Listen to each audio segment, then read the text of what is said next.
한국에 귀국하셨나요? 우리 박정환 교수님 또 들으셨네요. 안녕하세요, 박정환 예, 교수님. 네, 안녕하세요. 반갑습니다. 네, 반갑습니다. 네.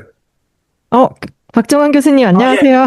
여기서 안녕하세요. 뵙네요. 아, 아, 예, 이 앞에 여주에서 뵀었죠. 예, 네, 반갑습니다. 네, 예, 맞습니다. 원래 제가 여기 멤버고요. 아, 네, 네. 여기 멤버이기 때문에 그쪽에, 네. 신동 그쪽에 연결됐던 겁니다. 예. 반갑습니다. 네, 이제 이해됐습니다. 자, 그러면 우리 오준 대사님께 좀 말씀을 듣고 어, 시작을 하도록 하겠습니다. 어차피 녹화해서 또 공유하게 되니까요. 네. 자, 우리 오준 대사님 부탁드립니다. 네, 안녕하세요. 네, 네, 안녕하세요. 이 남명 아카데미 참여하시는 분들과 또 되게 뵌 적도 있고 또 아직 못 뵌 분도 있는데, 예, 뵙게 돼서 반갑습니다. 제가 오늘 뭐 인사 말씀 삼아서 드리고자 하는 이야기는 저는 이제 이런 진주 기업가 정신이나 또는, 그 국제 포럼에 이제 참여할 때 결국 국제적인 맥락에서 이 우리나라의 한국 기업가 정신, 특히 진주를 중심으로 과거 남명 조식 선생의 실용적 유학 정신을 뿌리로 해서 100년 전에 이제 우리 한국 큰 기업의 창업자들이 진주에서 출발했다 하는 이제 그런 부분을 중심으로 한 그 진주 K 기업가 정신이 국제적인 맥락에서 이제 어떤 의미를 갖느냐 하는 부분에만 이제 제가 주로 기여할 수 있는 것 같습니다. 저 자신이 경영학자도 아니고 그런 경영학적 관점보다는 국제적인 관점에서 볼 수밖에 없는데요.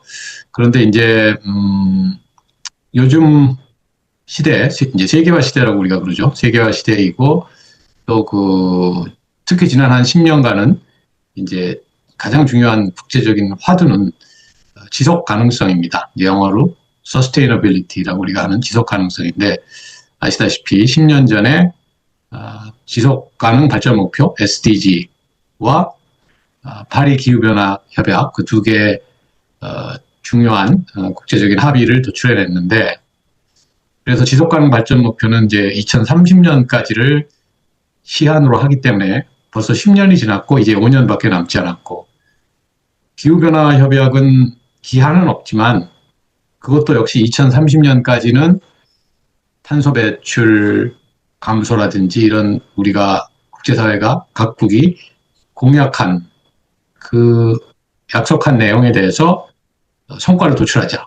그렇기 때문에 두 가지 다 2030년은 중요한 기점이 됩니다. 기점은 5년밖에 안 남았는데 이제 매년 유엔에서 이 SDG가 어떻게 이행되고 있나 이제 점검 회의를 하고 보고서도 나오는데, 불행히도 그 보고서에 의하면 전체 SDG 지속가능 발전 목표 중에 제대로 달성되고 있는 것은 17%밖에 없다. 그래서 83%는 제대로 달성이 되지 않고 있고, 그 중에 한 절반 가까이는 전혀 달성되지 않거나 아니면 뒤로 후퇴하고 있는 것도 있다. 이런 것이 현실입니다. 기후변화 협약도 세계 많은 나라들이 그 탄소 배출 감축 공약을 내놓았는데, 그 공약 자체도 약하고, 왜냐하면 감축 공약이라는 것이 누가 협상을 해서 강요한 게 아니고 자기 스스로 내놓은 거거든요. 그러니까 뭐 대개 국가들이 양심불량이 많아서 네, 너무 약한 공약을 내놓았고 그나마도 이행이 안 되고 있어요. 사실 우리나라도 2015년에 처음에 낸 우리의 감축 공약은 전형적인 양심불량 공약이었는데, 2021년에 문재인 정부 마지막 해에 5년에 한 번씩 공약을 리뉴하게 돼 있거든요. 좀 업그레이드하게 돼 있거든요. 그래서 2021년에 우리가 새로 업그레이드 해놓은 공약은 그런대로 양심불량까지는 아닙니다. 문제는 뭐냐? 그걸 과연 달성할 수가 있을까? 그때 내놓은 공약은 우리가 탄소 배출의 양을 2018년을 기점으로 해서 2030년까지 40% 줄이겠다는 겁니다. 2018년은 지금보다 훨씬 탄소를 덜 배출했기 때문에 낮은 기점이죠. 낮은 기준으로 해서 40%를 줄이겠다고 한다면 사실은 지금 시점에서 보면 지금 우리가 배출하고 있는 탄소의 절반 정도를 5년 내에 줄이겠다는 거거든요. 이거는 거의 완전히 달성 불가능한 목표가 되고 있고요. 제가 오늘 오전에 인천에 있는 환경공단에 가서 특강을 했는데 직원들에게 그 특강을 하고 직원들과 대화를 나누면서 그분들은 이제 자기 업무로서 이런 일을 하고 있으니까 우리가 이거 달성할 수 있다고 보냐 하니까 이제 다들 멈칫멈칫 하는데 달성을 하려면 어느 분야에서 우리가 탄소를 감축해야 되냐 이렇게 제가 물어보니까 사실은 이제 석탄 발전소 이런 거 닫아야 되는데 그러면 전기 생산이 부족하고 전기 요금이 오르니까 정부가 못하죠. 그 환경공단 직원들은 철강 산업 같은 데가 탄소를 많이 배출하기 때문에 그런 데서 줄여야 한다 이렇게 저한테 대답하더라고요. 그래서 제가 아니 지금 미국 트럼프 정부가 수입되는 철강에 뭐 50% 관세를 부과하겠다고 해서 포스코랑 전부 다 난리가 났는데 만약 거기다가 탄소 배출까지 당신들이 지금 모든 산업 중에 탄소 배출 제일 많이 하고 있으니 좀 줄여라 이렇게 하면 지금 어떤 정권에서든 어떤 상황에서든 그런 소리를 잘했다고 칭찬할 사람들이 있겠냐. 그렇게 보면은 그럼 그런 것도 못 줄이고 저런 것도 못 줄이고 전기료도 못 올리고 석탄 발전소도 못 닫으면 탄소 배출은 어디서 줄이냐. 그럼 못 줄이는 거죠. 그래서 우리뿐 아니라 다른 많은 나라도 지금 미국은 다시 파리 기후변화 협약에서 탈퇴했고 그래서 정말로 이제 기후변화가 사람들의 막 생명을 앗아가고 선진국에까지 영향을 주고 이런 상황이 되지 않는 한 행동을 하기가 어려운 게 아니냐 이제 이런 우려를 자아내고 있고요. 그래서 이제 우리 기업가 정신과 연계시켜서 얘기할 때는 우리 한국 기업가 정신, 남명 선생의 사상에 뿌리를 둔 한국 기업가 정신은 이 사회 전체를 생각하고 그냥 이익만 내려는 것이 아니고 사회 전체를 생각하고 또 후진을 양성하고 인재를 개발하고 이런 공익적인 성격에 우리가 많은 의의를 부여하고 있고 또 그러한 연구도 많이 되고 계신데요. 그래서 한국의 기업가 정식인 이 세계화 시대, 지속 가능성의 시대에 중요한 역할을 할 수 있다. 이제 이렇게 우리가 국제 포럼에서도 이야기하고 있고 강조하고 있고 합니다. 그런데 현실은 그런 한국 기업가 정신을 가진 한국 기업들이 과연 현실적으로는 그런 국제적인 지속 가능성의 시대에 맞게 할 수가 행동하고 맞게 정책을 취하고 할 수가 있을까 하는 부분들이 여러 가지 생각을 갖게 하고요. 또 이런 논의를 통해서 남명 선생의 사상이나 또는 현재 우리가 살고 있는 세상과의 적실성, 연계성, 렐리번스를 논하시는데 그런 부분에도 많은 관심을 가져주시면 좋을 것 같습니다. 네, 감사합니다. 네. 네, 우리 오준 대사님 말씀처럼 사실 우리 대한민국에 두 가지 숙제가 있는 것 같습니다. 하나는 백성을 존경하라, 경의 정신이고 의롭게 의로운 일을 찾아서 실천하라. 이것을 우리가 하고 앞으로 함께 해야 될 과제가 아닌가 이런 생각을 합니다. 오늘 제가 조금 전에 점심 식사를 연세대학교 정구현 교수님하고 식사를 했는데요. 이 정구현 교수님께서도 이제 대한민국을 살리는 길은 두 가지다. 하나는 기업가 정신을 살리는 길이고, 제가 음소거를 제가 하도록 하겠습니다. 몇 가지. 네. 기업가 정신을 살리는 일이고, 또 하나는 그 기업가 정신 중에서도 특히 지금까지처럼 이렇게 통제하는 그런 문화가 아니고 좀 자율적인 그런 문화를 만들어가는 거다. 이런 말씀 하시면서 앞으로 함께 하시자. 이런 말씀 하셨거든요.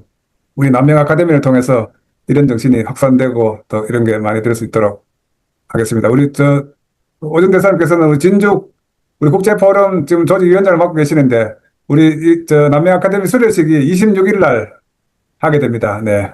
그때 또 우리 대사님 또 모시고 우리 수료식 할 때 한번 뵐 수 있기를 바라면서 자, 오늘 발표는 우리 조홍재 선생님의 의록을 가지고 의록을 분석한 우리 권혜진 우리 서울론어학교 학자님께서 발표를 하시게 되는데요. 권혜진 학자님께서는 우리 우선 이 조홍재 선생님의 손녀와 친구이신 것 같더라고요. 네. 그래서 우리 조홍재 선생님에 대해서 평소에 듣기도 하고 또 책을 읽고 해서 오늘 좋은 발표가 기대되는데 여러분들 큰 박수로 환영해 주시면 좋겠습니다. 우리 권혜진 학자님을 모시겠습니다. 감사합니다. 네. 자, 학자님 부탁드립니다. 네. 안녕하세요. 자, 우선, 제가 여기에서 뭔가 강의를 하기에는 굉장히 부족한 존재인데, 초대해주신 우리 김기찬 교수님께 감사드립니다. 저는 오늘 강의를 한다고 생각하지 않고, 발제를 한다고 생각하고 준비를 했고요. 제가 우연히 어떤 인연으로, 만우 조홍재 회장님, 이제 장손녀님하고 좀 교분을 쌓게 됐어요. 그래서 그분에 대한 이야기도 이제 많이 들었고, 또 제가 지금 한국타이어 나눔재단 이사로 지금 봉사를 하고 있는데요. 그걸 계기로 이 만우 회장님이 남긴 회고록을 제가 손녀한테서 입수를 하게 됐습니다. 바로 요 책이거든요. 네, 보이시죠? 네. 네, 잘 보입니다. 네. 네, 나의 회고라는 책인데요. 이 책이 두께가 한 2.5cm 정도 되는 책입니다. 상당히 두께도 있고 내용도 정말 충실하고 이 만우가 이제 구술한 내용을 바탕으로 한 책 같아요. 이걸 읽고 있으면은 마치 정말 옆에서 말하는 거 듣는 듯한 그런 느낌이 들 정도로 육성이 정말 아주 알차게 잘 담긴 책이라고 저는 느꼈습니다. 그리고 이 책이 그분이 이제 아주 어린 시절부터 함안에서 태어난 그때부터 이제 경영에서 이제 물러나서 오래 계셔야 되겠어. 좀 기운을 어디까 내가 차려야 오잖아. 오든 잠깐만 제가 컨트롤 할게요. 어디서 지금 소리가 나는지를. 네. 예, 예.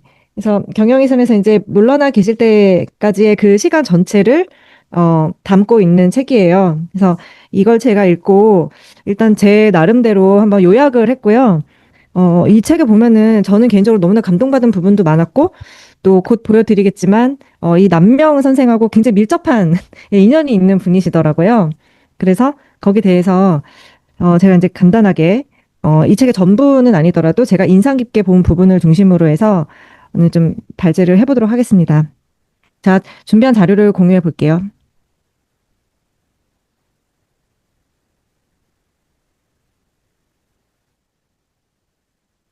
네, 화면 공유가 됐나요?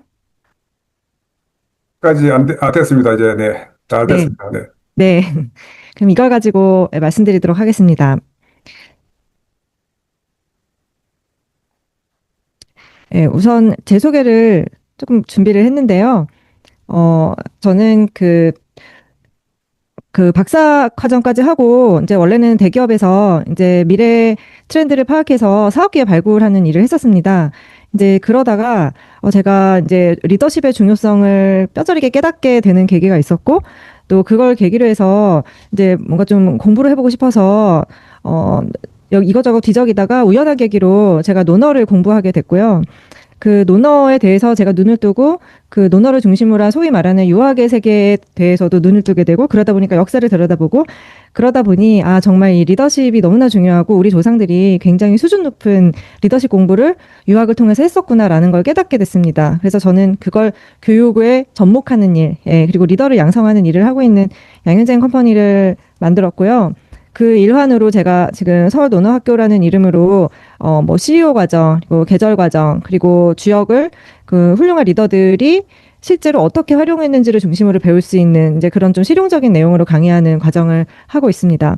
근데 제가 이런 경험을 가지고 이 나의 회고라는 책을 보니 이분이야말로 정말 어릴 때 배웠던 가학도 굉장히 깊이가 있었지만 그 어릴 때 배운 원칙들을 평생 지키는 모습을 보면서 굉장히 감동을 많이 받았습니다. 그래서 이런 배경이 있다는 걸 말씀을 드리고요.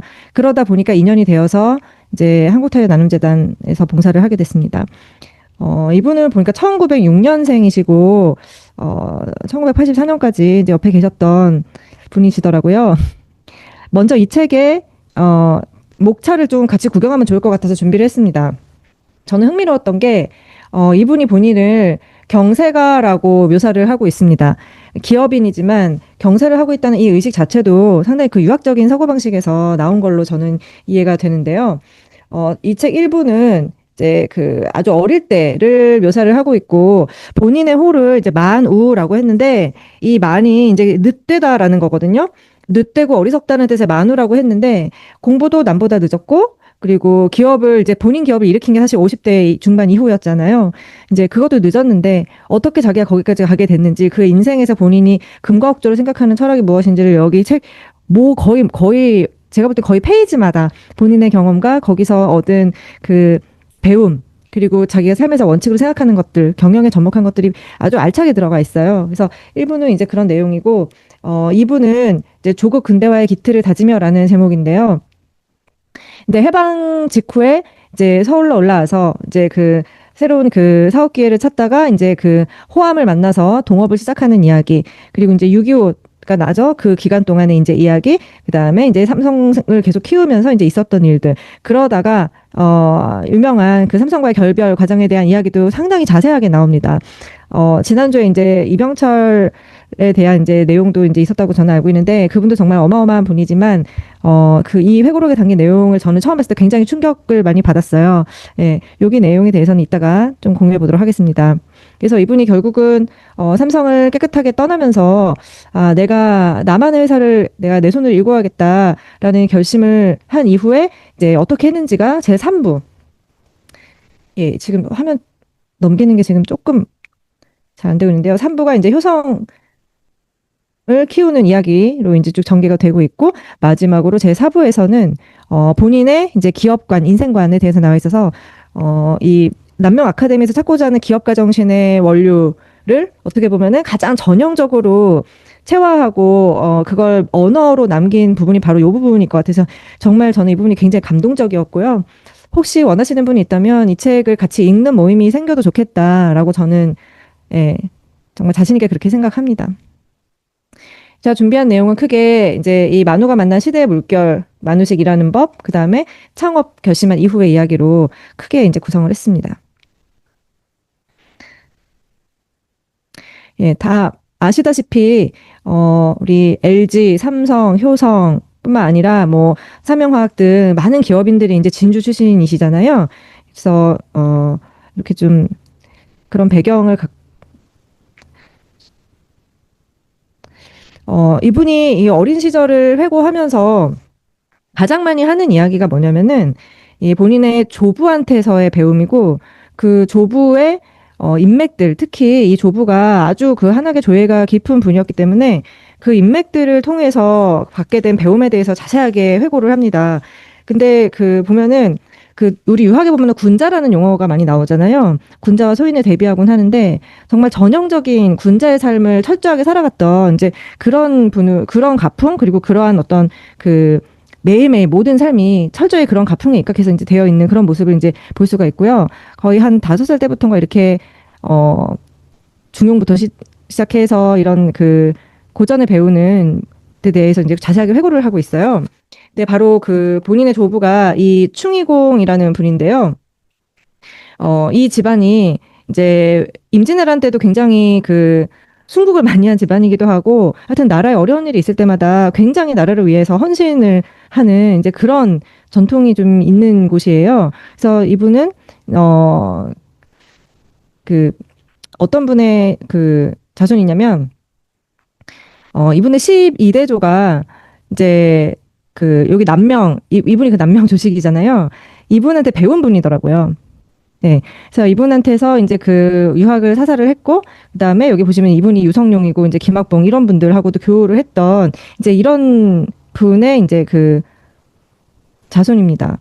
그래서 이런 본인의 그런 그 집안 내력에 대해서 이제 자세하게 회고를 하고, 또 이분의 이제 조부가 그 외란 때 이제 그 항일 의병 투쟁을 하면서 정말 그 이분의 그 할아버지와 그 할머니가 같이 이제 그 요즘식으로 하면 전사를 하시거든요. 이제 그런 내용을 자세하게 회고를 하면서 마지막에 한 말씀입니다. 이분이 굳이 본인의 회고록에 그 선조의 고사를 자세히 말하는 까닭이 그분들의 행적을 통해서 내가 옳다고 생각하는 바를 집념으로 이끌어 나가면 바로 이 부분을 강조하고 싶어서 이제 이런 이야기를 자세하게 했다고 이야기를 하고, 항상 대의를 먼저 생각하고 옳은 일이라고 생각하면은 그 신념을 굽히지 않고 끝까지 밀고 나가야 한다는 점, 이 얘기를 강조한다라고 이제 이 회고록의 앞부분을 시작을 하고 있어요. 근데 회고록의 전체 내용을 봤을 때 정말 이분은 일을 시작할 때나 그 다음에 그 일하는 과정에서 어떤 어려움을 접했을 때 이 원칙을 한결같이 고수하고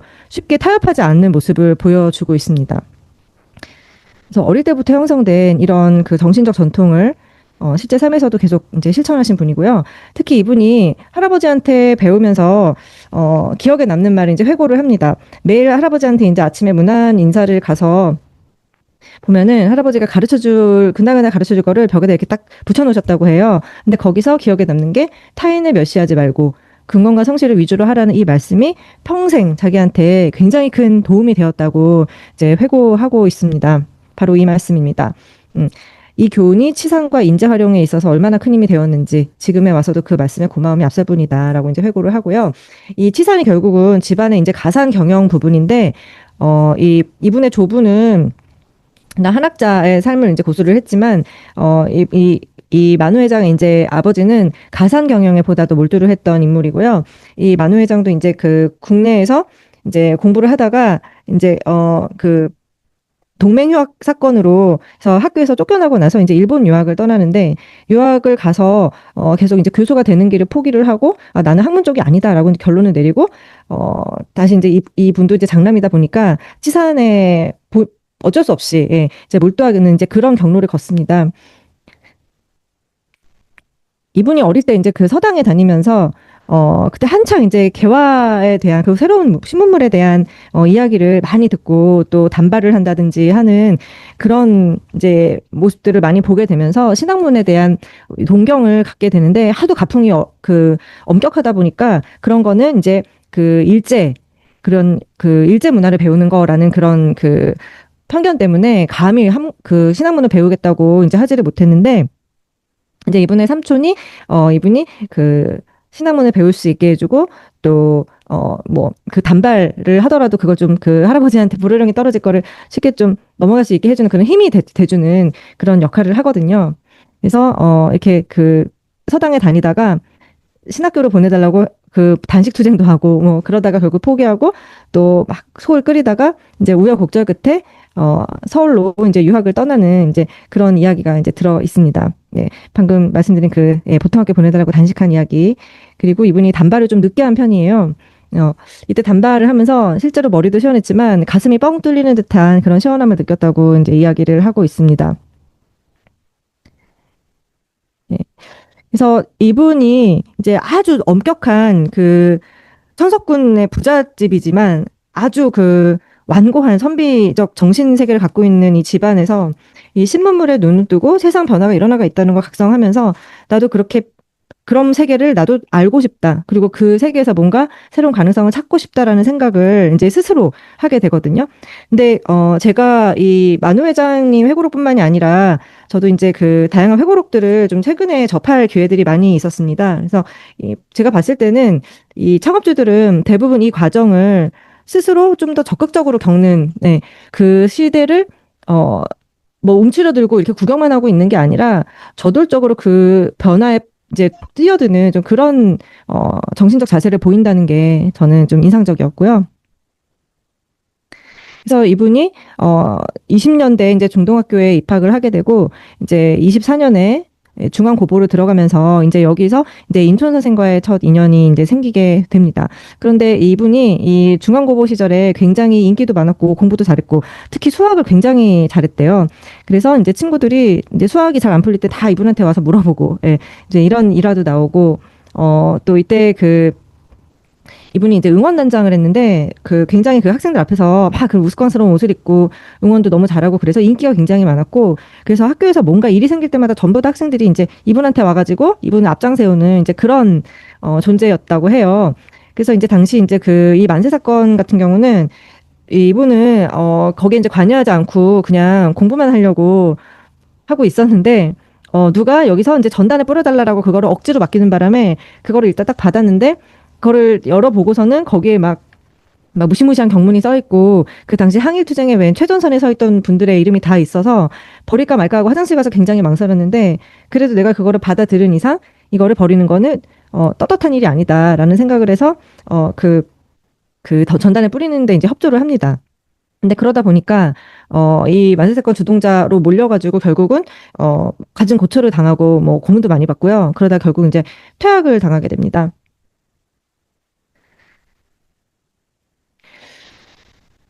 그래서 이분이 그 퇴학을 계기로 국내에 갈 학교가 없다 보니까 이제 일본 유학을 가게 되는데, 이분이 이제 일생을 거쳐서 이 회고록에서 가장 많이 나오는 이야기가 한마디로 요약을 하면은 저는 군자의식이라는 생각이 들어요. 이 남명 아카데미 안에서도 우리 기업가 정신의 어떤 본질이 뭔지에 대한 관심이 되게 많으신 걸로 알고 있는데, 이분들은 뭐 내가 가진 건 군자의식이다라고 표현을 하는 건 아니지만, 저 자신이 이제 저희가 논어학교를 하면서 논어를 통해서 우리 조상들이 거기서 찾은 그 삶의 원칙이랄까, 이런 정신적인 그 지표를 삼고 있는 게 뭐냐라고 했을 때 군자의식이다라고 요약할 수밖에 없다라는 생각이 듭니다. 그 군자의식은 그 남명도 강조를 했듯이 의로운 것을 봤을 때 그게 과연 마땅한 건지, 의에 합당한 건지를 생각하라라는 그 원칙이거든요. 그러니까 만우는 본인이 아무리 불리하고 손해보는 상황에 처해도 그 의를 어기는 일을 하지 않는, 예, 그런 모습을 여기서 한결같이 회고를 하고 있어요. 구체적인 그런 에피소드들을 통해서. 그래서 이런 것이 이제 이분한테는 본인이 아무리 예를 들어 뭐 이런 만세운동에서 이제 주모자로 처해져서 고문을 받는 동안에도 자기가 뭐 배신을 하지 않는다든지 뭐 등등 이런 것부터 시작해서 이제 이따 보여드리겠지만 폭리를 취할 수 있는 기회가 있는데도 사전에 내가 약속한 게 있으면은 가격을 바꾸지 않고 약속한 가격에 납품을 한다든지 이런 일들이 계속, 예, 에피소드로 나옵니다. 이분이 이제 일본으로 유학을 가서 유학 가서는 처음에는 이제 공학을 가려고 했는데, 처음에 이분이 입학 과정이 조금 사실 편법을 처음에 썼었어요. 이제 일본하고 한국하고 학제도 다르고, 또 그 전에 이제 이분이 퇴학을 당했었기 때문에 정식 졸업을 한 게 아니잖아요. 그래서 일본에 가서 대학에 입학 자격이 안 돼서 만주에 있는 뭐 용정 학교 졸업장을 뭐 그때 위조해서 유통을 했었나 봐요. 그래서 그냥 그거로라도 해볼까 하고 해서 위조된 졸업장을 가지고 공업학교에 입학을 했는데, 막상 입학을 해보니 그냥 뭐 용접 기술공한테 가리키는 것만 가리키고 자기는 별로 그게 이제 흥미를 못 느낀 것 같아요. 근데 그러다가 잠깐 이제 귀국해서 생각을 해보니, 내가 이렇게 옳지 못한 방법으로 내 인생을 시작을 하는 건 내 인생이 앞으로 이런 식으로 꼬여갈 거라는 그런 자각이 들었대요. 그래서 제대로 학교를 마치고 제대로 된 자격을 갖고 일본의 좋은 학교에 들어가자라는 결심을 해서 다시 일본에 가서 이제 요즘식으로 하면 고등학교부터 다시 시작을 해가지고 이제 대학에 입학을 하게 됩니다. 그리고 이건 재밌는 에피소드 중에 하나인데, 이거는 이맹희 회장 회고록에 보면은 호암이 이제 일본 유학을 몰래 준비하면서 만우한테 돈을 빌린 일도 있었고, 예, 그랬다고 하고요. 이분이 처음에는 일본 가서 이제 이공계로 공부를 하려고 했는데 이게 좀 잘 풀리지 않아서 이제 법정대학 경제학부 독일경제학과에서 경제학을 공부를 합니다. 바로 이제 이분인데요. 이분의 지도교수가 이제 이분이 이제 학문적으로 좀 가능성이 있다고 생각을 해서 그래서 교수를 해라라고 해서 권유를 합니다. 하지만 이제 이분은 내가 학문을 한 이상 나만의 어떤 이론 체계를 세우고 나만의 어떤 주장을 할 수 있는 그 정도 수준까지 내가 올라갈 것 같지 못하면 교수를 하는 건 내가 갈 길이 아닌 것 같다라고 자각을 해서 스스로 그렇게 자판을 한 거죠. 그렇게 해서 이제 공부는 교수의 길로 안 가고 그냥 이제 졸업만 하는 선에서 마무리를 짓게 되거든요. 근데 이분이 학업을 하는 과정에서 가장 돋보이는 거는 아나만 몰라도 남보다 늦게 시작한 학업을 제대로 철저하게 하자. 그러니까 이분은 뭐든지 당대 자기 또래보다 굉장히 좀 늦게 시작한다는 것에 대한 그런 좀 글쎄 조급함까지는 아니지만 내가 이렇게까지 늦게 시작한 거는 어쩔 수 없는 것이지만 그렇게 한 이상 내가 주어진 시간을 최대한 알차게 효율적으로 써서 먼저 간 그들이 산 만큼, 그리고 내가 어떻게 하느냐에 따라서 먼저 간 그들이 살아내지 못한 것도 내가 해낼 수 있다라는 그런 마음가짐을 한결같이 보여줍니다. 대표적인 그분의 마음가짐을 보여주는 게 바로 이 부분인데요. 중용에 나오는 남들이 한 번에 능하면 너는 100번 하고 남들이 10번에 능하거든 너는 1000번을 하라라는 이런 마음가짐이 이제 이분의 이후에 경영 활동에도 이제 일관되게 드러나고 있습니다.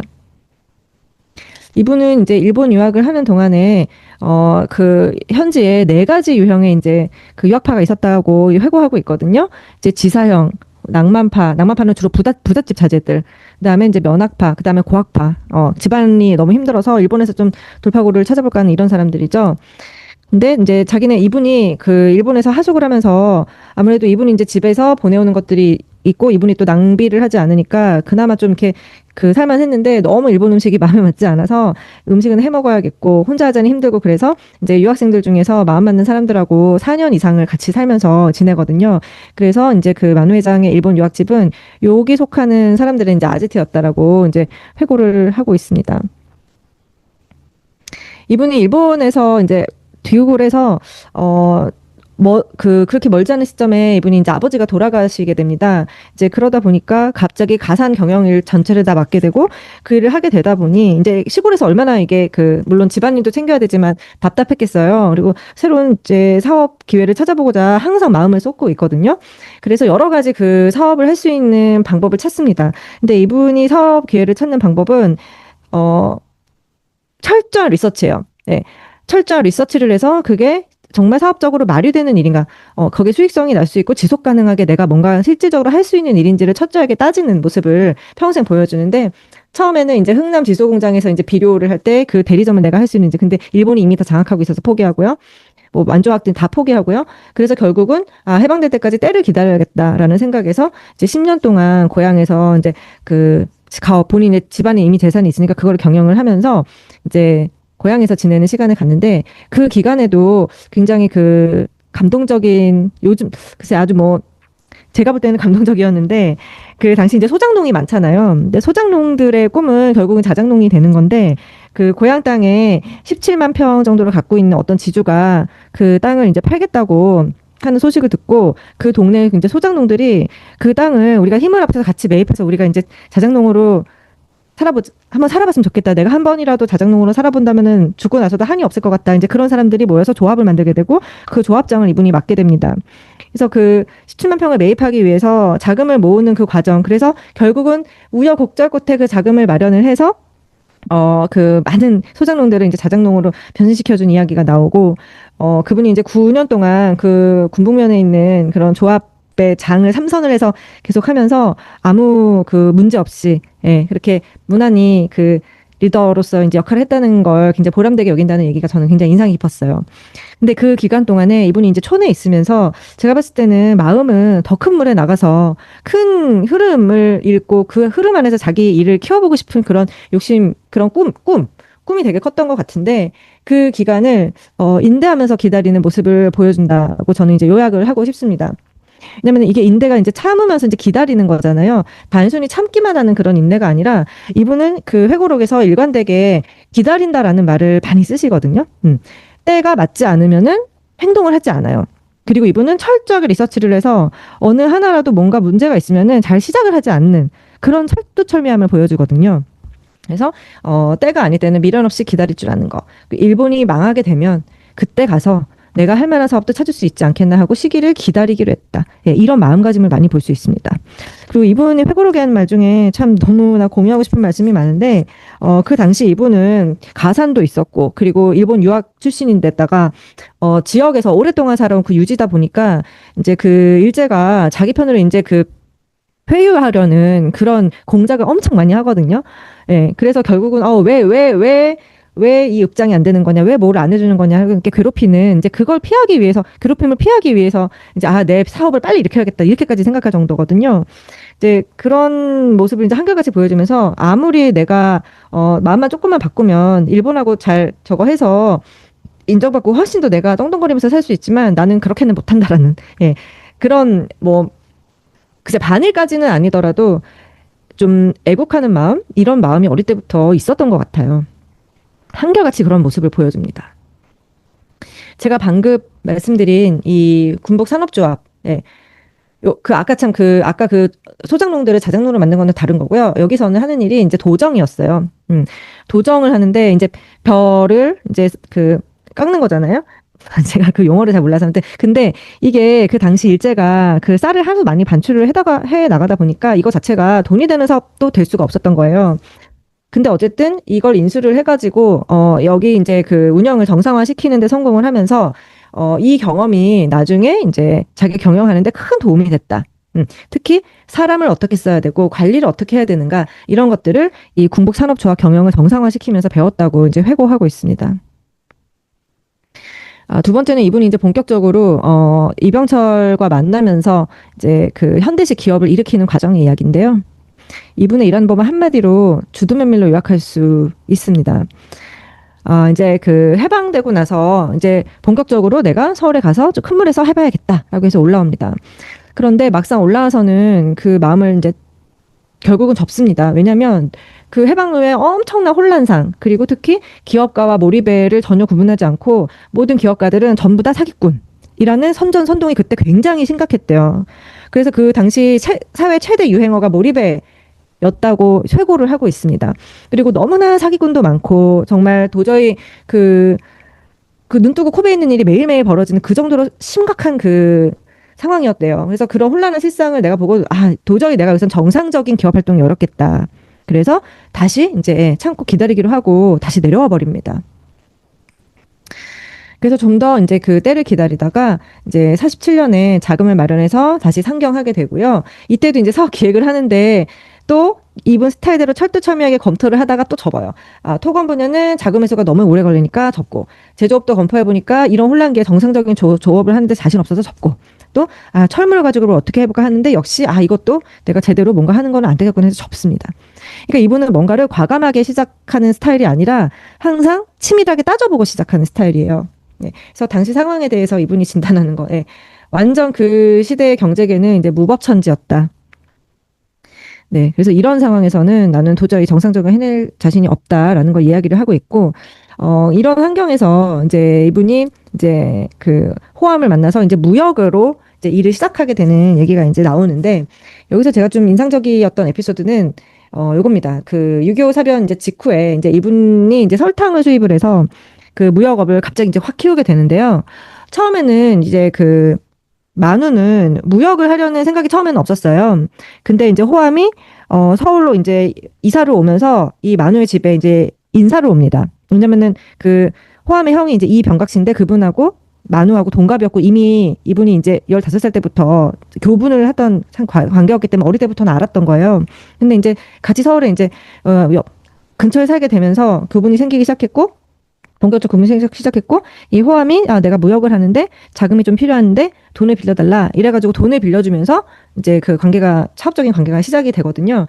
근데 돈을 빌려줬는데 몇 달이 지나도 뭐 소식이 없고 몇 달이 지나도 뭐가 잘 안 풀리고, 그래서 결국은 이제 그 만우가 이제 돈을 빌려주다가 그게 어떻게 된 건지 한번 문서로 지금 상황을 좀 볼 수 있게 보내달라 했더니 호암이 서류를 줘요.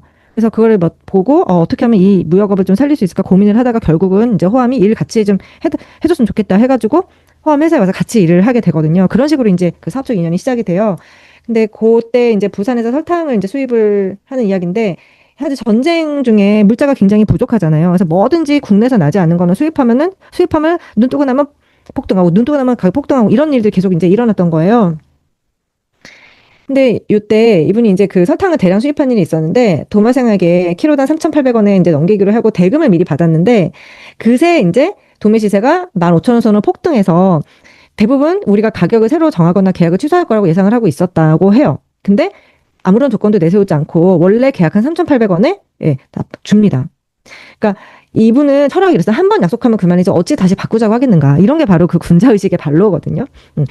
제가 볼 때는 호암하고 만우하고의 극적인 차이는 여기에서 온다고 생각합니다. 구두 계약도 아는 사이에서 약속이자 정식 계약이나 다름이 없다라고 생각하는 게 만우 스타일이에요. 근데 호암은 좀 그렇지는 않은 것 같습니다. 그래서 나는 동업계 소리를 전적으로 무시하고 약속한 전량을 전에 약속한 가격을 그냥 넘겨주었다. 이런 에피소드. 그래서 요 에피소드 밑에 나오는 얘기인데요. 동서고금을 통해 장사란 한 푼의 이익을 위해 심리기를 뛴다고 하지만 그렇다고 인간의 신의를 저버리면서까지 이익에만 매달려야 하는가. 이런 문제를 놓고 세상 모든 기업인들이 한 번쯤은 고민할 일이 있겠지만 설탕 계약이고 나는 많은 이익을 잃으면서도 내가 그대로 이양을 내가 가지고 있는 생각, 돈보다는 사람 의미가 앞선다.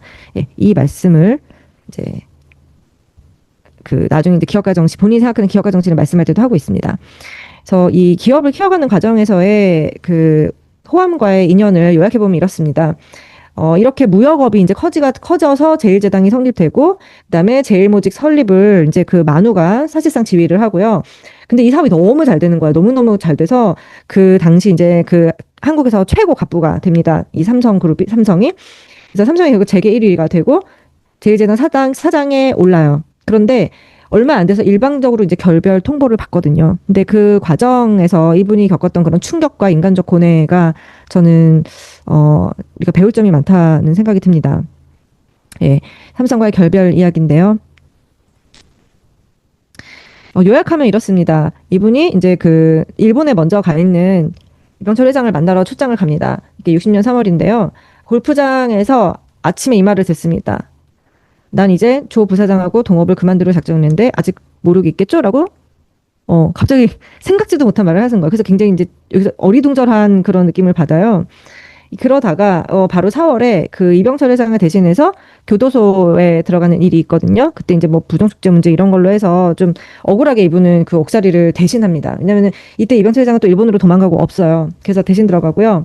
62년 9월에 동경 가서 재산분배 최종 면담을 하게 되는데 결국은 결론은 뭐냐면 만우가 투자한 금액의 10분의 1도 안 되는 금액. 그러니까 처음에 동업으로 시작을 했고 지분을 자기 지분율만큼 이제 이익을 나눠 갖는 그런 방식으로 계약을 했는데 사실 이분이 이런 일을 당한 이유의 본질은 뭐냐면 처음에 그 지분 계약할 때 구체적인 계약서가 없이 그냥 사람만 믿고 동업을 시작한 거예요. 문제의 발단은. 그렇다 보니까 이제 호함이 이렇게 나올 때 이분이 거기에 대해서 법적으로 어떻게 할 수단이 없었던 거죠. 거기에 대한 회고가 여기 자세하게 나옵니다. 네. 그 호함이 지금 결별을 이야기한 거는 여기 방금 보시면은 이제 60년 3월이라고 돼 있잖아요. 근데 이 결별에 어떤 제가 보면은 최초의 그 복선이라고 할까요? 그런 일이 이미 한 9년 전, 51년에 이미 있었습니다.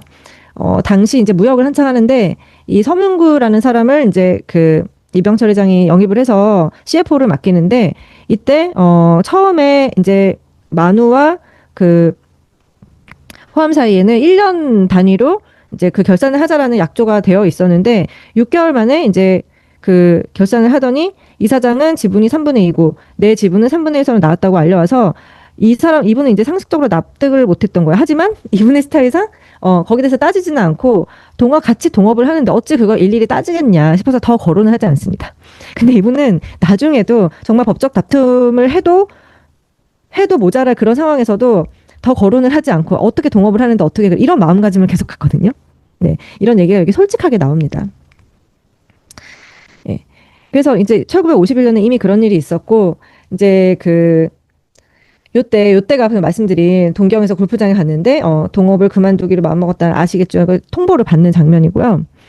네, 여기 보면은 출자 비율에 따라 이익금을 나누는 동업 방식으로 했고 결산은 1년 만에 하도록 되어 있는데 제가 볼 때는 이 부분에 대해서 계약서가 정리되어 있지 않았던 것 같아요. 그래서 거기에 대한 후회가 이제 뒤에 나옵니다. 네, 바로 요 대목이죠. 친할수록 증거를 남겨라. 네, 본인이 좀 솔직하게 얘기를 하고 있죠. 그래서 이 사장이 이제 자기 지분율에 대한 말을 계속하니까 굉장히 길게 이분이 거기에 대해서 항변을 하는 내용이 나오고 그게 몇 페이지에 걸쳐서 항변이 나온 다음에 이제 그걸 듣더니 호함이 그러면 왜 8년 반 전에 그때 51년 그때 왜 그런 일은 그때는 말하고 넘어갔어? 이러고 그냥 나가버렸어요. 자, 이렇게 되고 나서 이제 이분이 왜 이 얘기를 꺼내냐, 왜 20년이 다 돼가는 이 얘기를 왜 지금 세상에 꺼내냐? 왜냐하면 이 책이 이제 80년대 초에 나왔으니까 그것을 이 일을 통하여 느낀 바를 후진들에게 들려주고 싶었기 때문이다. 그 느낀 바란 곧 친하면 친할수록 금전거래에는 꼭 증거를 남겨 뒷말이 나게 하거나 손해보는 일이 없도록 하라. 바로 이것이다. 이러면서 셰익스피어가 남긴 유명한 말, 친구에게 돈을 빌려주면 돈도 잃고 칠고도 잃는다는 말보다 가슴에 와닿는 울림이 덜할지 몰라도 꼭 명심해 줬으면 한다. 라고 상당히 절제하면서도 이렇게 표현을 하고 있습니다. 그러면서 이 밑에서 말씀하시는 말씀이 기업인은 신용을 바탕으로 해야 하는 만큼 도의에 대해서 깊이 생각해야 된다. 기업인에게 도의심이란 곧 결리사의. 이 얘기를 보면 그게 마땅한 건지를 생각하라. 이게 논어에 나오잖아요. 그래서 이런 의롭지 못한 구석이 없는가 따져보는 자기 반성. 이 자기 반성이 굉장히 만우한테서는 거의 자기 반성을 빼면 만우가 아닌 그런 모습을 보여주시거든요. 그래서 이분이 결국은 삼성에 이제 15년 동안 삼성을 정말 대기업으로 급성장시키는데 핵심적인 역할을 했는데 정신적으로 이제 정리를 합니다. 아, 손 놔야겠다. 내가 이걸 계속 붙잡고 있으면 나도 망가지고 내 삶 전체가 예, 의미가 없어지겠다 해서 딱 손을 끊고 이분이 굉장히 빨리 다시 일어나려고 합니다. 좀 더 사회 기여도가 큰 기업을 일으켜서 내가 인생을 어떻게 살았느냐고 누가 물었을 때 나는 이렇게 했노라라고 떳떳하게 대답할 수 있는 그런 인생을 살아가겠다. 호암이 왜 나한테 그토록 심하게 처사했는지는 잘 모르겠지만, 우리가 함께 지금까지 해온 일을 생각한다면 시간이 흘러서 냉정을 되찾게 되면 그도 사리에 맞는 처리를 할 날이 있겠지라고 이제 생각하고 삼성에 대한 그런 미련이나 이런 거를 딱 깨끗하게 적고요. 나중에 이 책 마지막에 보면은 이런 그 호암이 그때는 어떤 사정이 있었을 것이고 이미 세월도 많이 흘렀으니 혹시라도 그가 화해의 제스처를 취해 온다면은 나는 그걸 받아줄 용의가 있다라고 많은 말씀이 뒤에 또 나옵니다. 네. 그래서 이분이 그때 또 겪은 어려움을 솔직하게 털어놓는 게 여기 또 있어요. 당시 그 어려움을 좀 풀어보려고 제게 모 씨를 찾아서 전후 사정을 설명하고 중간 좀 중재를 해달라고 부탁을 했는데 참을 없다고 하면서 거절하고요. 또 다른 인사에도 부탁했더니 또 거절을 당하고. 그래서 그 이분이 부당한 일을 당하고 있다는 풍문으로는 들었지만 나서기가 매우 난처하다는 말만 돌아오더라. 그래서 세상 인심은 억울한 일을 당한 얍자를 돕기보다 그런 일을 해서 강하게 된 강자를 돕게 마련이니까 절감하게 되었다라는 식으로 참 이분한테는 얼마나 그 충격적이고 요즘 같으면 사실은 몸져 눕거나 당연히 소송 들어갈 일인데도 그러지 않고 이렇게 손을 딱 놓거든요.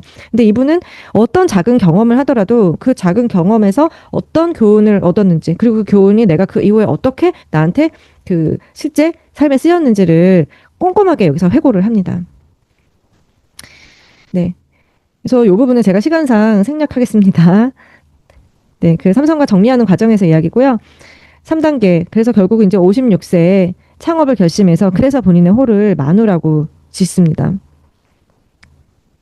예. 나이를 잊고 일해보자. 예. 얼마든지 내가 우리 조국에 필요한 일을 해서 사업 보국할 수 있다라고 생각하는 거죠. 그리고 그때 다짐한 교훈이 굉장히 인상적인데요. 이 불치하문도 역시 논어에 나오거든요.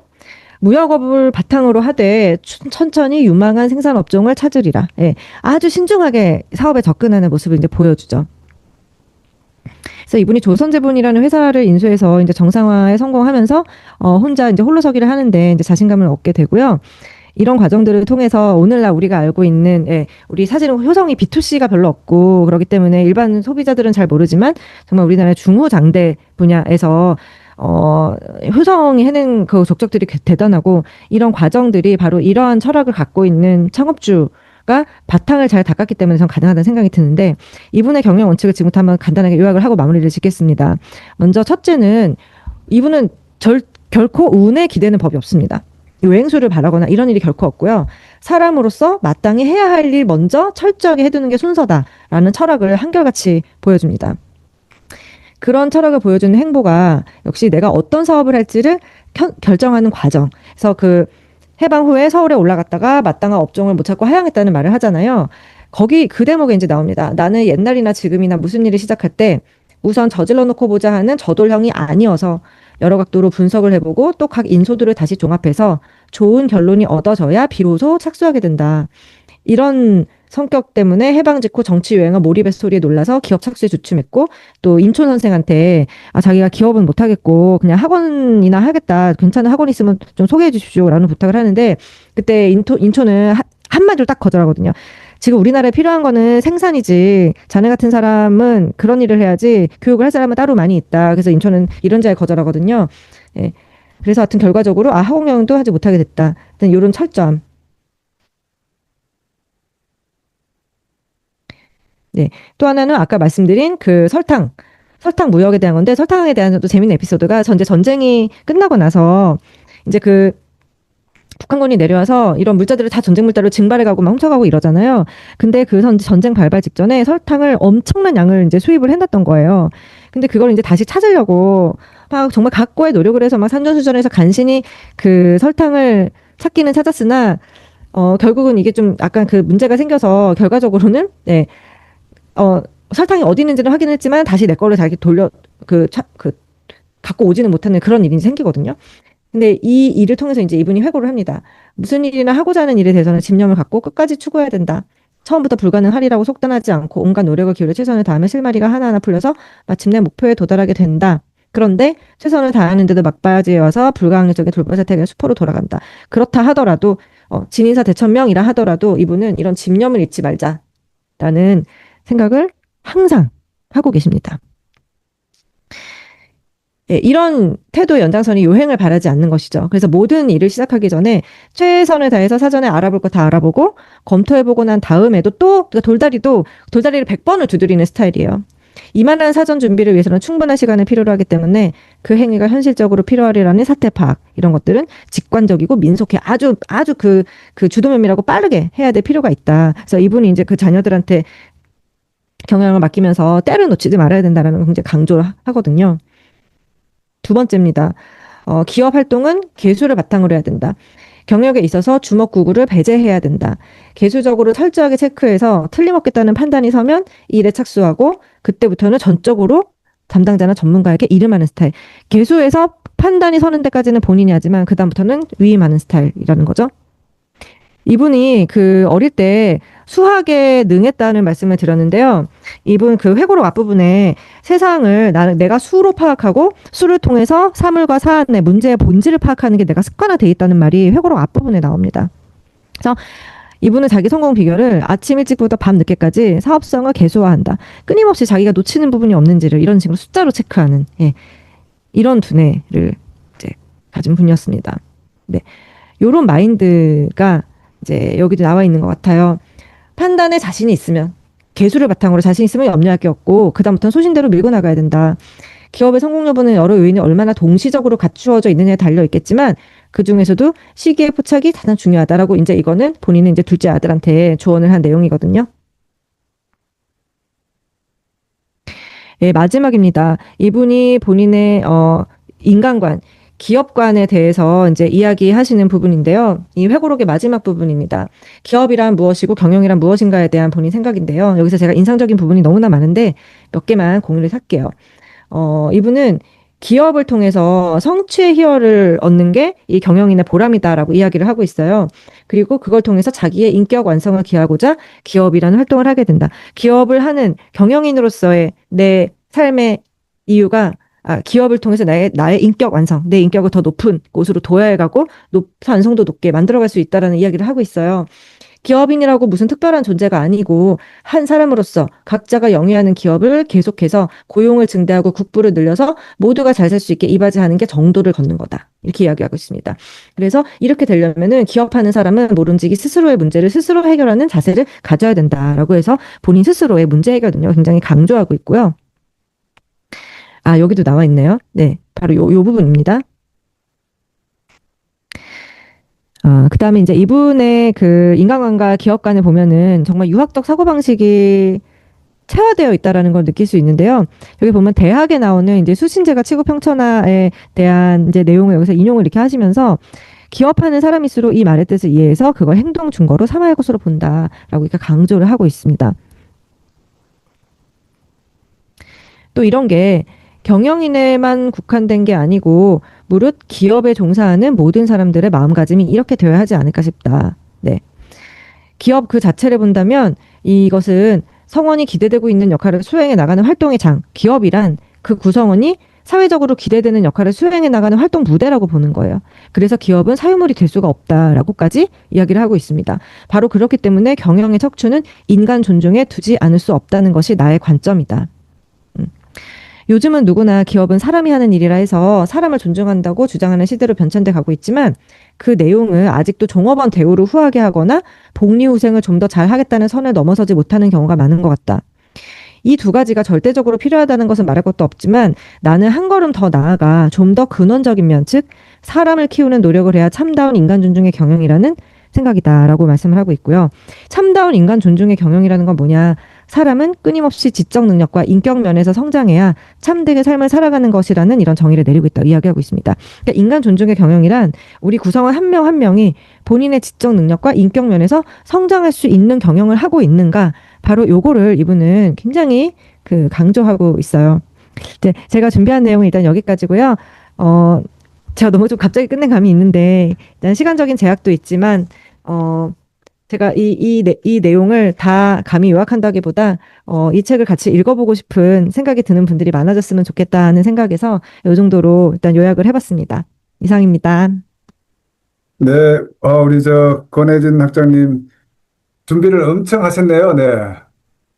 아마 오늘 우리 몇 가지 굉장히 중요한 메시지가 좀 만들어진 것 같습니다.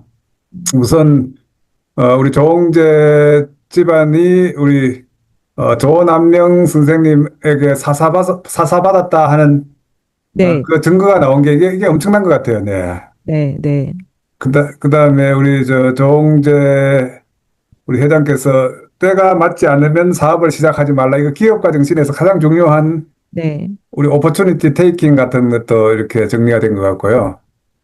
또 하나는 우리 조홍재 회장 인간 존중 경영에 대한 말씀, 뭐 견리 사의 이런 내용들이 있었고, 또 우리 아무래도 이 조홍재 우리 회장께서 우리 일본 유학을 하면서 배워왔던 이분은 아주 수학에 아주 천재시고 우리 고려대학교 경제학부를 만들어 달라고 하는 요청에도 불구하고 네, 기업을 만들었던 것들 이런 것들이 오늘 엄청난 메시지를 남겨놓은 거 아닌가 이런 생각이 듭니다. 사실 우리 오늘 내용들은 다 녹화되어 있기 때문에 나중에 우리 남명 아카데미 끝나고 나면 동영상 가지고 책이 하나 좋은 거 나오지 않을까 하는 이런 생각을 합니다. 감사합니다. 자, 오늘 이 자리에 여러분들 많이 오셨는데 여기 선일 다이파스라고 우리 매출액 한 5천억 하는 회사에 우리 오너 2세가 나오셨는데 김지훈 회장님도 계시는데 김지훈 회장님 나중에 우리 권혜진 학장님한테 한번 여쭤보면 지금 가지고 있는 숙제를 많이 풀 수 있지 않을까 싶습니다. 우리 성경의 사람 중심 기업가 정신의 아버지의 뜻을 이어받아서 하시는 분이시고요. 네. 네, 예, 우리 강인호 회장님도 계시고 많이 계시는데 오늘 우리 송지욱 박사님 오랜만에 나오셨는데 송지욱 박사님 한 말씀 질문 겸 요약 겸 한번 해주시면 좋겠습니다. 네. 예, 안녕하세요. 저 인제대학교에 있는 송치욱이라고 합니다. 예, 저는 뭐 경영학이라든지 뭐 이런 걸 전공하진 않고요. 지금 제가 노트북을 쓰고 있는데, 예, 노트북을 쓰고 있는데 노트북이 지금 상황이 약간 좀 하도 옛날 거라서, 자꾸 화면이 자꾸 이렇게 좀 꺼지는 현상이 좀 생기네요. 예, 예, 일단은 화면은 그렇고 말씀으로 그냥 말씀을 드리도록 하겠습니다. 예, 저는 뭐 경영학보다도 이제 뭐 남명 사상을 뭐 전공 공부를 하는 사람입니다. 예, 그냥 하고 뭐 전통시대 중심으로 공부를 하고 있는 사람이고 사실은 여기서 좀 저도 이제 예전에 이제 조홍재 선생 창업주들의 이제 글을 하고 공부를 하긴 했는데 이게 바라보는 관점들이 약간 다른 것 같아요. 저는 이제 남명 선생님하고 남명 선생의 전통적인 사상이 어떻게 이어졌냐라고 하는 걸 좀 중점적으로 좀 보는 사람이고 또 주로 이제 여기 계신 분들은 그런 사상들이라든지 전통시대에 있던 어떤 그런 생각들이 있다고 하더라도 그것들이 현실적으로도 어떻게 이렇게 펼쳐지고 있는지 이런 데 오히려 더 관심이 좀 많은 상황인 것 같습니다. 그래서 제가 여기 접속을 해서 지난주부터 접속을 하면서 이제 배우고 있는데요. 그래서 좀 많은 제가 보지 못하는 여러 가지 면들도 보고 계시고 이래서 그런 얘기들을 좀 많이 듣고 있어서 좀 많이 배우고 있습니다. 오늘 강의 좀 잘 들었습니다. 네, 잘 들었고 저는 조홍재 창업주가 자기 자신을 경세가라고 이렇게 지칭하는 것 자체는 좀 굉장히 좀 중요하게 좀 봐야 되지 않겠냐라는 생각이 좀 듭니다. 그러니까 이 많은 분들이 그냥 경영을 하는 사람들이라고만 생각하고 많은 경향이 있는데 사실 유학자 집안에서 공부를 했던 사람들이 일제라든지 시대가 변화되는 상황에서 좀 다른 상황들이 있었습니다. 예전 이게 아시는지 모르겠지만 간제학파라고 하는 어떤 전통시대 하는 학파에 있는 사람들이 있는데 그분들은 이 상투도 계속 유지를 하고 그 가르침을 계속 유지하고 있었거든요. 그 현실의 변화라든지 그걸 변화에 적응하기보다는 오히려 더 예전에 이제 예를 들면 동자의 가르침, 유학의 가르침을 지키기 위해서 이렇게 했던 사람이었고 그걸 이제 고수를 하고 있었던 분들도 있어요. 근데 똑같이 이제 창업주들은 똑같이 이제 유학을 공부했는데 그 시대의 변화에 맞춰가지고 이렇게, 예, 자신의 공부라든지 자신의 학문 자체를 현실 속에서 이렇게 펼치도록 이렇게 해 나가는, 즉 경세라고 하는 것에 대해서 좀 방점을 두고 해 나가는 모습들은 똑같이 이제 유학이라고 하는 베이스에서 또 공부를, 그러니까 조홍재 회장도 17세까지 자기 조부의 그 고집 때문에 한학을 계속 공부를 했다고 합니다. 예, 뭐 그런 상황에서도 이제 그걸 이제 새롭게 현실적인 면에서 이제 경영으로 이렇게 해 나가는, 즉 경세를 이렇게 해 나가는 모습들은 좀, 좀, 좀 주목을 하면서 이렇게 봐야 되는 것 아닌가라는 생각이 좀 들었습니다. 예, 강의 잘 들었습니다. 감사합니다. 네, 감사합니다. 네. 우리 정대일 학장님, 우리 권혜진 학장님 말씀을 들으면서 우리 엄청난 자료를 하나 얻은 것 같습니다. 우리 조홍재 집안도 우리 조남명의 사사를 받았던 집안이다. 이게 어떻게 보면 남명과 조홍재 선생을 연결하는 그 자료가 만들어졌고, 여기 보니까 김학봉도 나오고 이렇게 하는 거예요. 그죠? 이게 또 의성 김 씨의 또 우리 남명 선생의 제자들하고 연결하는 이런 내용들이 많아가지고, 우리 정대일 학장님이 나중에 우리 권혜진 학장님을 학교에 한번 초청해가지고 조홍재 쌤 이야기를 좀 들었으면 좋겠는데, 혹시 예, 한 말씀 부탁합니다. 네. 예, 밤늦게 고생 많으셨고, 우리 권혜진 학장님 너무 감사합니다. 예. 감사합니다. 제가 조금 전에 이제 그 카톡에다가 논문을 올려놨거든요. 제가 그 옛날 국제대 이재달 교수님하고 조홍재 회장 기획과 정신에 대해서 연구한 논문을 경영 4회에 발표된 논문입니다. 올려놓으서 한번 읽어보시면 좋을 것 같고요. 그래서 아마 학장님이 말씀하신 내용들이 거의 많이 담겨 있습니다. 사실은 남명 선생과의 어떤 관련성에서 제일 중요한 게, 조홍재 회장의 12대조인 조종도 선생께서 남명의 직접적인 제자이시고, 이분이 또 함양 군수를 하시면서, 황석산성에는 함양군에 있는 제일 큰 산성이거든요. 거기에서 이제 자기 가족들과 거의 다 몰사를 하면서 끝까지 항쟁을 하시는데, 임진왜란 이야기가 전유재란 때 그렇게 됐습니다. 그리고 실제로 그 조홍재 회장의 기획과 정신에서 오늘 정말로 하나하나 조목조목 정말로 그 해고록을 보시면서 잘 정리하셔가지고 저도 귀에 쏙쏙 들어왔습니다. 그러고 또 많은 사람들이 사실은 저는 뭐 이병철 회장이 또 상당히 존경하지만 저는 조홍재 회장 개인적으로 가장 존경합니다. 실제로 우리나라 아마 기업인으로서는 전통적으로 가서 공부도 하셨고 또 실제로 기업을 이끌어가는 경영 철학 면에서는 뭐 조홍재 회장만큼 우수한 분은 없다고 생각하시고요. 그분이 주장하시는 국민민복이라는 것 자체가 상당히 지금은 ESG 경영하지만 그때 당시 그런 걸 생각하셨다는 것 자체가 대단하다는 생각이 듭니다. 그래서 단순 국의 차원을 넘어섰어요. 기업이라는 것은 결국 국민민복, 국가뿐만 아니라 모든 소비자, 지금처럼 소비자 마케팅 개념도 다 갖고 있었던 거죠. 그래서 그런 부분을 본다면 아마 그때 당시 그런 생각을 한 기업인은 특히 드물었을 것으로 생각이 됩니다. 그래서 여러 가지 그런 것들을 종합해 볼 때 조홍재 회장님께서 상당히 우리나라 기업인으로서는 가장 추앙받는, 특히 경영학의 관점에서 보면은 가장 연구도 많이 해야 되고 가장 추앙받는 경영인이 되어야 된다는 저는 항상 주장을 하고 있습니다. 그런데 아쉽게도 조홍재 회장의 논문이 그렇게 많지는 않습니다. 그래서 우리 권혜진 학장님께서도 한번 다시 정리를 하셔가지고 이 경영사학회나 경영학 관련 학회에 한 번 더 투고를 해주시면은 좋겠습니다. 예. 시간 바쁘시지만은 그래도 지금 논문 찾아보면 그게 몇 편 없거든요. 그래서 여러 사람들이 조홍재 회장의 기획과 정신과 조홍재 회장의 일대기, 그다음에 경영 철학 이런 부분들을 조금 더 다 각자 연구하셔가지고 논문을 좀 많이 실으면은 아마 그게 오늘날 그 소성이 성장하는 데 있어서 상당히 중요한 밑거름이 되고 언젠가는 우리 조변현 회장께서 우리를 찾아오지 않겠습니까? 네, 이상입니다. 감사합니다. 그래서 사실 제가 오늘 우리 권혜진 학장님이라는 아주 보물을 하나 찾은 것 같아요.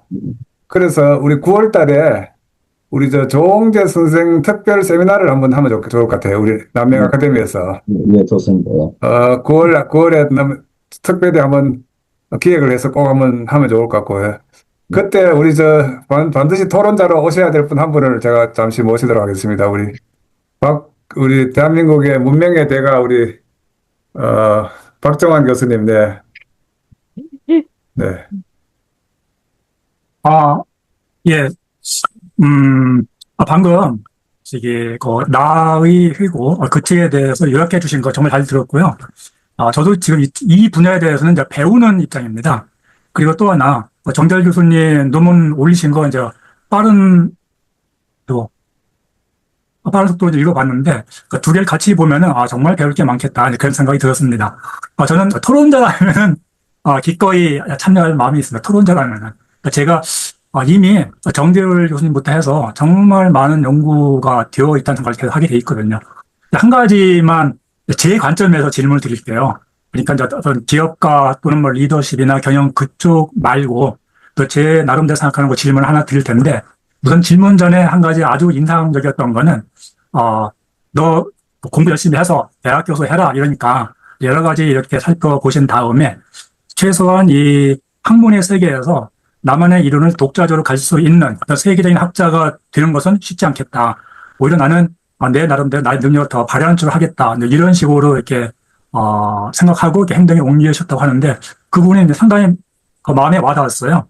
저도 제 나름대로 문학 쪽을 하다가 이쪽은 내가 할 게 별로 없네. 그다음에 이제 언어학 쪽으로는 이제 학위를 받았습니다만은 이쪽은 또 이 소시르나 초원스키 이런 사람이 너무 잘해놓은 거예요.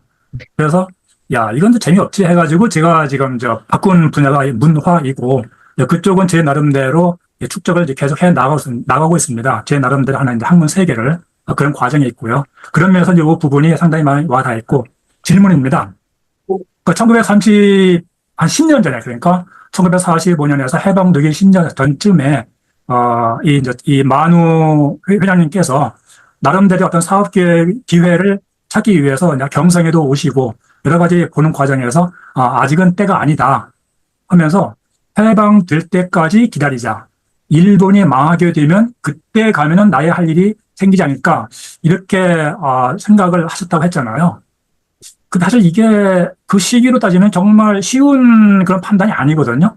그 이유가 뭐냐 하면은 이미 10년 전이면 뭐 1945년이나 1936년일 텐데 이미 그때는 이 조선이 일제에 의해서 강점된 지 한 25년 이상이 되는 상황이어서 거의 대부분의 이 조선의 많은 지식인들이 변절하고 정신적으로 투항하고 오히려 이 조선의 이 젊은이를 갖다가 학도병으로 막 보내자고자 하는 그런 움직임들이 막 생길 때였단 말이에요. 그것이 어떤 커다란 하나의 그 당시로 따지면 어떤 패러다임이라고 말할 수 있거든요. 근데 우리 만우 회장님께서는 물론 일본도 경험하시고 등등 하셨습니다만은 어떤 근거를 가지고 일본이 망할 것이다 라고 하는 그때까지 기다리자 이런 식의 어떤 생각을 하게 되셨는지 그 부분이 상당히 궁금하거든요. 혹시 그에 대한 어떤 실마리 될 수 있는 그런 말씀을 해줄 수 있는지 궁금합니다. 엄청난 질문에 대한 답변을 한번 권혜진 학장님 한번 네. 그 말씀 들으니까 제가 생각나는 대목이 마침 있어가지고 박정환 교수님께 좀 영감을 드릴 수 있으면 좋겠습니다. 이 회고록에 마침 제가 펼치고 있는 대목이 지금 말씀하신 그 대목에 대한 회고가 나와 있어요. 근데 깜짝 놀랐는데요. 88페이지인데 88페이지요. 예. 첫 번째. 근데 참고로 이 책이 시중에 판매된 적이 없어서요. 예, 연락 주시면 제가 재본해서 보실 수 있게 도와드리겠습니다. 이 책에 보니까 이렇게 나와 있습니다. 일단은 그 학문의 길을 깨끗이 적고 왜 내가 실업계로 가야 되고 실업계로 가기 위해서는 일단은 내가 고향으로 돌아가서 가산 돌보는 데 집중을 해야겠다라는 거는 이렇게 얘기하고 있습니다. 종조부 서천 선생 말씀이 떠올랐다고 합니다. 아까 그 본인한테 영향을 준 할아버지.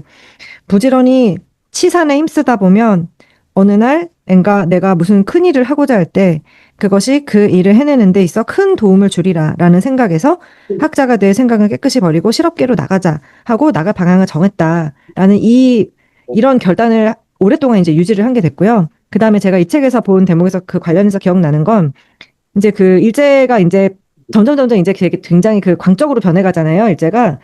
그래서 정보나 이런 것에 대해서 굉장히 많이 이제 차단이 당하고 특히 이제 이거는 잠깐 제가 6.25 시기로 잠깐 좀 점프를 하면은 그때도 이제 너무 정보에서 차단이 되어 있으니까 세상 돌아가는 물정이나 이런 걸 알지를 못해서 답답해하던 차에 어떻게 이제 제니스 라디오를 입수를 해가지고 보니까 일본 방송이 잡히더라는 거예요.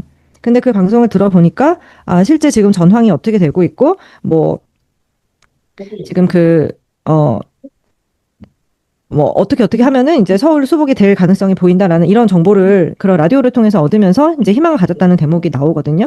그러니까 크게는 두 가지 같습니다. 본인의 어떤 결단을 한 번 내리면 결단 내리는 과정은 굉장히 오래 걸리고 치밀하지만 결단 내리면 한 번 내린 결단을 잘 바꾸지 않는 거 그거 하나랑 둘째는 이런 그 외부 그 정보 변화하는 현실에 대한 정보에 귀를 항상 열고 예, 그것을 이제 민감하게 반응해서 딱 그 포착해서 하면 된다라는 그런 어떤 자신감이랄까요? 정보에 열려 있고 거기에 바로바로 예, 대응하는 그런 두 가지가 말씀하신 거에 대한 약간의 답이 되지 않을까라고 생각이 되네요. 아, 그러면 그 경성에 오셨을 때가 네. 일본이 진중한 폭격을 한 시점인 거 아닌가요? 그 연도가.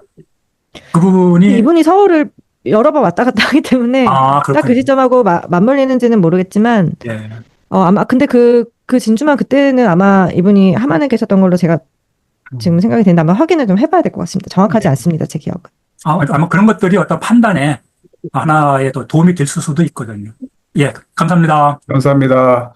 우리 여기는 우리 공군 장군님이 계시는데, 우리 조덕구 장군님 혹시 질문을 하실 수 있을까요?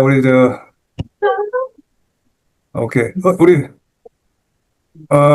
어려우시면 우리 허소미 대표님이 우리 업계를 대표해서 우리 질문 하나 받고, 한두 분 더 받고 끝내도록 하겠습니다. 우리 허소미 대표님 혹시 질문이 있을까요? 혹은 뭐 코멘트도 좋겠습니다. 네.